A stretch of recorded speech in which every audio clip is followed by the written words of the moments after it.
Boomerang Australia est un jeu de draft et de roll and write. Les joueurs se passent des cartes et gagnent des points en fonction de différents critères. Dans Boomerang Australia, les joueurs sont des touristes qui visitent l'Australie. Et comme n'importe quel touriste, leur but est simple, en voir le plus possible. Chaque joueur commence la partie avec une carte vierge. L'Australie est divisée en 7 zones de couleurs différentes.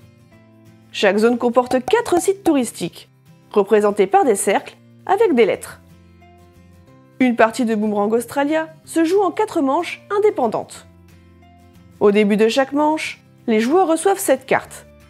Ils en choisissent une qu'ils placent face cachée devant eux, puis passent le reste à leur voisin de gauche. Ils choisissent une nouvelle carte et la placent face visible à droite de la précédente, et passent de nouveau le paquet à leur voisin. Ils continuent ainsi jusqu'à ce qu'il n'ait plus rien en main. La première carte est alors révélée et les joueurs procèdent au décompte des points. Le tourisme est une affaire sérieuse. Il n'est pas question de visiter et de prendre des photos n'importe comment. Les points se gagnent de 5 façons différentes, que ce soit en cochant directement une case, en collectionnant des éléments ou en tentant de réunir des paires d'animaux. Chaque petit décompte vient avec un extra. Le premier joueur à cocher toutes les cases d'une zone gagne des points supplémentaires. Les points des objets sont doublés si la valeur totale ne dépasse pas 7. Les animaux donnent plus ou moins de points, et chaque activité ne peut être notée qu'une fois par partie. Les joueurs doivent aussi faire attention à la distance parcourue.